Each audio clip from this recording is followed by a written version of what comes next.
Hi all, അസ്സലാമു അലൈക്കും.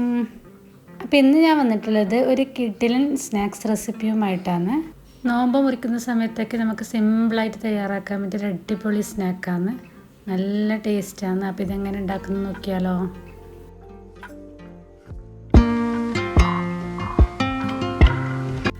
ആദ്യം തന്നെ നമുക്ക് സ്നാക്സിലേക്ക് വേണ്ടിയിട്ടുള്ള ഫില്ലിംഗ് ഒന്ന് റെഡിയാക്കി എടുക്കാം. അതിനായിട്ട് ഇതുപോലൊരു പാൻ ചൂടാക്കാൻ വെക്കാം. അതിലേക്ക് 1-1.5 ടേബിൾ സ്പൂൺ ഓയിൽ ഒഴിച്ച് കൊടുക്കാം. ഓയിൽ ചൂടായതിനു ശേഷം 1 ടീസ്പൂൺ വീതം ഇഞ്ചിയും വെളുത്തുള്ളിയും ചെറുതായി കട്ടാക്കി ഇട്ട് കൊടുക്കാം. എന്നിട്ട് നല്ലതുപോലെ ഒന്ന് വഴറ്റിയിട്ടെടുക്കാം. ഇനി അടുത്ത് ഇതിലേക്ക് ഒരു ചെറിയ സവാള ചെറുതായി കട്ടാക്കിയതും ആവശ്യത്തിന് ഉപ്പും ചേർത്ത് നല്ലതുപോലെ സവാള ഒന്ന് വഴറ്റിയിട്ടെടുക്കണം. ഇനിയിപ്പോൾ സവാള നല്ലതുപോലെ വഴന്നു വന്നതിന് ശേഷം അതിലേക്ക് ചെറുതായി കട്ടാക്കിയ 2 പച്ചമുളക് ചേർത്ത് കൊടുക്കാം. പച്ചമുളക് നല്ലതുപോലെ വഴന്നു വന്നതിന് ശേഷം ഇതിലേക്ക് നമുക്ക് ചിക്കൻ ചേർത്ത് കൊടുക്കാം. ഞാനിപ്പോൾ 250 ഗ്രാം ചിക്കൻ ചെറുതാക്കി കട്ടാക്കിയതാണ്. ചിക്കനും ചേർത്ത് നല്ലതുപോലെ ഒന്ന് മിക്സ് ചെയ്തിട്ടെടുക്കാം. ഇനി ഇതൊന്ന് അടച്ച് വെച്ച് 2 മിനിറ്റ് ചിക്കൻ നല്ലതുപോലെ ഒന്ന് കുക്ക് ചെയ്തിട്ടെടുക്കാം. ചെറിയ പീസാക്കി കട്ടാക്കിയത് കൊണ്ട് തന്നെ പെട്ടെന്ന് തന്നെ കുക്കായിട്ട് കിട്ടുന്നതാണ്. ചിക്കൻ നല്ലതുപോലെ തന്നെ വെന്ത് വന്നതിന് ശേഷം ഇതിലേക്ക് 1/2 കപ്പ് ക്യാരറ്റ് ഗ്രേറ്റ് ചെയ്തതും കൂടി ചേർത്ത് കൊടുക്കാം. ക്യാരറ്റ് ചേർത്ത് 1 മിനിറ്റ് അടച്ച് വെച്ച് കൊടുക്കാം. അപ്പോഴേക്കും ചിക്കനും ക്യാരറ്റൊക്കെ നല്ലതുപോലെ തന്നെ വെന്ത് വന്നിട്ടുണ്ടാവും. ഇതിപ്പോൾ ഇവിടെ ചിക്കനും ക്യാരറ്റൊക്കെ നല്ലതുപോലെ തന്നെ വെന്ത് വന്നിട്ടുണ്ട്. ഇനി അടുത്തതായി ഇതിലേക്ക് ചെറിയ പീസ് ക്യാപ്സിക്കം ചെറുതായി കട്ടാക്കിയത് 1/4 കപ്പോളം ഉണ്ടാകും, അത് ചേർത്ത് കൊടുക്കാം. ക്യാപ്സിക്കം ചേർത്ത് ഓവറായിട്ട് കുക്ക് ചെയ്തെടുക്കേണ്ട ആവശ്യമില്ല, ജസ്റ്റ് ഒന്ന് വാടി വന്നാൽ മാത്രം മതി. അതിനുശേഷം ഇതിലേക്ക് 1 ടീസ്പൂൺ കുരുമുളക് പൊടിയും ചേർത്ത് കൊടുക്കാം. എന്നിട്ട് നല്ലതുപോലെ ഒന്ന് മിക്സ് ചെയ്തിട്ടെടുക്കാം. ഇതിലേക്ക് കൂടുതൽ വേറെ മസാലപ്പൊടികളൊന്നും ചേർത്ത് കൊടുക്കുന്നില്ല, ഇത്രയും മതി. ഇതിലേക്ക് മല്ലിയിലയും കൂടി ചേർത്ത് കൊടുക്കുന്നുണ്ട് കേട്ടോ, അതിൻ്റെ വീഡിയോ മിസ്സായി പോയതാണ്, അതും കൂടി ചേർത്ത് കൊടുക്കാം. ഇനി ഈ ഫില്ലിങ്ങിനെ നമുക്കൊരു ക്രീമി ടെക്സ്ചറാക്കി എടുക്കാൻ വേണ്ടിയിട്ട് ഇതിലേക്ക് 1 ടേബിൾ സ്പൂൺ മൈദ ചേർത്ത് കൊടുക്കാം. എന്നിട്ട് നല്ലതുപോലെ ഒന്ന് മിക്സ് ചെയ്തിട്ടെടുക്കാം. മൈദപ്പൊടിയുടെ ഒരു റോ ടേസ്റ്റ് മാറുന്നവരെ ഇതുപോലെ ഒന്ന് ഇളക്കി കൊടുക്കണം കേട്ടോ. അതിനുശേഷം 1 കപ്പ് പാല് ചേർത്ത് കൊടുക്കാം. പാലിന് പകരം നിങ്ങൾക്ക് വെള്ളം വേണമെങ്കിൽ ചേർത്ത് കൊടുക്കാം. പക്ഷേ പാല് ചേർത്ത് കൊടുക്കുമ്പോഴാണ് കേട്ടോ പ്രത്യേക ഒരു ടേസ്റ്റ്. പാല് ചേർത്ത് കൊടുത്തതിന് ശേഷം കൈയെടുക്കാണ്ട് നല്ലതുപോലെ ഒന്ന് മിക്സ് ചെയ്തിട്ടെടുക്കാം. 1 മിനിറ്റ് ആകുമ്പോൾ തന്നെ നല്ലതുപോലെ ഒന്ന് കുറുകിയിട്ട് കിട്ടുന്നതാണ്. ഇതിപ്പോൾ തന്നെ ചെറുതായിട്ടൊന്ന് ഒരു കുറുകിയിട്ടൊക്കെ വരുന്നുണ്ട്. ഇനി ഇതിലേക്ക് എരിവ് ആവശ്യമാണെങ്കിൽ നോക്കിയിട്ട് മാത്രം കുറച്ച് കുരുമുളക് പൊടി കൂടി ചേർത്ത് കൊടുക്കാം. ഇനി അടുത്തായി ഞാൻ ഇതിലേക്ക് ചീസും കൂടി ചേർത്ത് കൊടുക്കുന്നുണ്ട്. ഓപ്ഷണലാണ്, നിങ്ങൾക്ക് വേണമെങ്കിൽ ചേർത്ത് കൊടുക്കാം. ഞാനിപ്പോൾ മൊസറല്ല ചീസാണ് ചേർത്ത് കൊടുക്കുന്നത്. അതും ചേർത്ത് നല്ലതുപോലെ ഒന്ന് മിക്സ് ചെയ്തിട്ടെടുക്കാം. ഇതിപ്പോൾ ഫില്ലിങ് നല്ല തിക്കായിട്ട് തന്നെ കിട്ടിയിട്ടുണ്ട്. ഇത്രയും മതി, നമ്മുടെ ഫില്ലിങ് ഇവിടെ റെഡി ആയിട്ടുണ്ട്. ഇനി നമുക്ക് ഫ്ലെയിം ഓഫ് ചെയ്ത് മാറ്റി വെക്കാം. ഇനി ഇതിൻ്റെ ചൂടൊക്കെ കുറയുമ്പോൾ ഇതിനെയും കാട്ടി കുറച്ച് കട്ടിയിൽ തന്നെ കിട്ടുന്നതാണ്. ഇനി അടുത്ത് നമുക്ക് ഇതിലേക്ക് വേണ്ട ഡോ തയ്യാറാക്കി എടുക്കാം. അതിനായിട്ട് ഇതുപോലൊരു പാത്രം ചൂടാക്കാൻ വെക്കാം. അതിലേക്ക് 1.5 കപ്പ് വെള്ളം, 1/2 ടീസ്പൂൺ പഞ്ചസാര, ആവശ്യത്തിന് ഉപ്പും 1 ടീസ്പൂൺ ബട്ടറും ചേർത്ത് വെള്ളം ചൂടാക്കാൻ വെക്കാം. വെള്ളം നല്ലതുപോലെ തിളച്ച് വന്നതിന് ശേഷം ഇതിലേക്ക് 1.5 കപ്പ് മൈദ കൂടി ചേർത്ത് കൊടുക്കാം.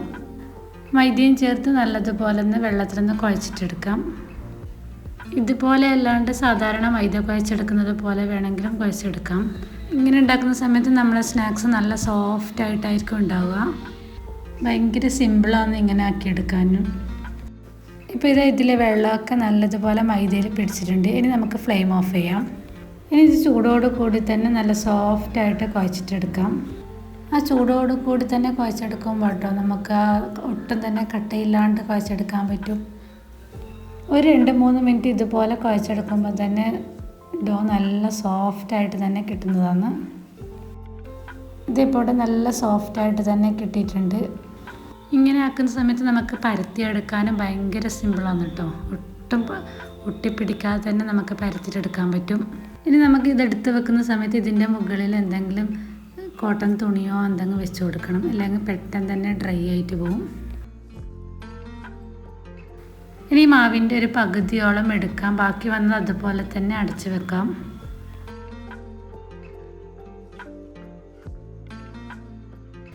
ഇനി ഇത് നമുക്ക് കൗണ്ടർ ടോപ്പിലിട്ട് നല്ലതുപോലെ ഒന്ന് പരത്തിയിട്ടെടുക്കാം. ഒട്ടും കട്ടിയില്ലാതെ നൈസാക്കിയിട്ടും പരത്തിയെടുക്കരുത്, എന്നാൽ നല്ല കട്ടിയിലും പരത്തിയെടുക്കരുത്.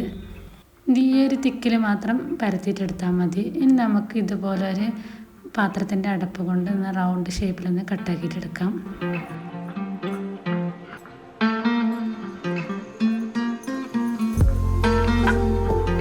ഇനി റൗണ്ട് പീസിൽ കട്ടാക്കിയ ഓരോ പീസും എടുത്ത് അതിലേക്ക് നമുക്ക് ഫില്ലിംഗ് ഒന്ന് വെച്ച് കൊടുക്കാം. ഫില്ലിംഗ് വെച്ച് കൊടുക്കുന്ന സമയത്ത് കൂടുതൽ വെച്ച് കൊടുക്കാതെ നോക്കണം. അതുപോലെ വെച്ച് കൊടുത്താൽ ഇതുപോലെ നമുക്കൊന്ന് ഒട്ടിച്ച് കൊടുക്കാൻ പാടായിരിക്കും. അപ്പോൾ കുറച്ച് വെച്ച് കൊടുത്ത് ഇതുപോലെ ഒന്ന് ഫോൾഡ് ചെയ്ത് നമുക്ക് ഒട്ടിച്ച് കൊടുക്കാം. പെട്ടെന്ന് തന്നെ ഒട്ടിയിട്ട് കിട്ടുന്നതാണ്. ഒന്ന് കൈയോടൊന്ന് പ്രസ് ചെയ്താൽ മാത്രം മതി. അപ്പോഴേക്കും നല്ലതുപോലെ തന്നെ ഒട്ടി കിട്ടും. ഇതുപോലെ തന്നെ ബാക്കിയുള്ളതെല്ലാം കൂടി ചെയ്തിട്ടെടുക്കാം. ഇനി ബാക്കി വന്ന മാവും ഇതുപോലെ തന്നെ പരത്തിയെടുത്ത് കട്ടാക്കി ഫില്ലിംഗ് ഒക്കെ വെച്ച് കൊടുത്ത് നമുക്ക് ഇതുപോലെ ഷേപ്പ് ചെയ്തിട്ടെടുക്കാം. ഇതിപ്പോൾ ഇവിടെ ഞാൻ എല്ലാം കൂടി ചെയ്തിട്ടെടുത്തിട്ടുണ്ട്. ഇനി വേറൊരു ബൗളിലേക്ക് ഒരു 2 മുട്ട പൊട്ടിച്ച് വയ്ക്കാം. എന്നിട്ട് നല്ലതുപോലെ ഒന്ന് ബീറ്റ് ചെയ്തിട്ടെടുക്കാം. ഇതിലേക്ക് ആ ഉപ്പൊന്നും ചേർക്കേണ്ട ആവശ്യമില്ല. ഇനി അടുത്ത് ഇതിലേക്ക് ആവശ്യം ബ്രെഡ് ക്രംസ് ആണ്. അതും കൂടി എടുത്ത് വെക്കാം. ഇനി ഇതുപോലെ ഓരോന്നും എടുത്ത് ആദ്യം ഒന്ന് മുട്ടയിലൊന്ന് ഡിപ്പ് ചെയ്തിട്ടെടുക്കാം. എന്നിട്ട് ബ്രെഡ് ക്രംസും നല്ലതുപോലെ ഒന്ന് കോട്ട് ചെയ്തിട്ടും എടുക്കാം. ഇതുപോലെ തന്നെ എല്ലാം കൂടിയിട്ട് ചെയ്തിട്ടെടുക്കാം. ഇത് നമുക്ക് ഇതുപോലെ ചെയ്ത് ഒരു എയർ ടൈറ്റ് ആയ ബോക്സിൽ വെച്ച് ഫ്രീസറിൽ സൂക്ഷിക്കാനും പറ്റും. ആവശ്യത്തിനെടുത്ത് ഫ്രൈ ചെയ്താൽ മതി. ഫ്രീസറിൽ വെച്ചതാണെങ്കിൽ ഫ്രീസറിൽ നിന്ന് എടുത്ത് ഒരു 5 മിനിറ്റ് കഴിഞ്ഞിട്ട് മാത്രം എണ്ണയിലിട്ട് ഫ്രൈ ചെയ്തിട്ടെടുത്താൽ മതി. ഇപ്പോൾ ഇതെല്ലാം ഞാൻ ഇതുപോലെ തന്നെ കോട്ട് ചെയ്തിട്ട് വെച്ചിട്ടുണ്ട്. ഇപ്പോൾ ഞാനിവിടെ ഫ്രീസറിലൊന്നും വെക്കുന്നില്ല, നേരിട്ട് ഇപ്പോൾ ഫ്രൈ ചെയ്തിട്ടെടുക്കുന്നതാണ്.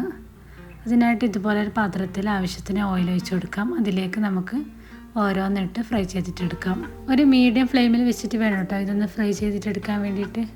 ഒരു ഭാഗം നല്ലതുപോലെ ഫ്രൈ ആയതിനു ശേഷം തിരിച്ചിട്ട് കൊടുത്ത് മറ്റേ ഭാഗം ഫ്രൈ ചെയ്തിട്ടെടുക്കാം. എന്നിട്ട് 2 സൈഡ് നല്ലതുപോലെ ഒരു ഗോൾഡൻ ബ്രൗൺ നിറമായ സമയത്ത് നമുക്ക് എണ്ണയിൽ നിന്ന് കോരി മാറ്റാം. ഇനി ബാക്കിയുള്ളതും കൂടി ഇതുപോലെ തന്നെ ഫ്രൈ ചെയ്തിട്ടെടുക്കാം.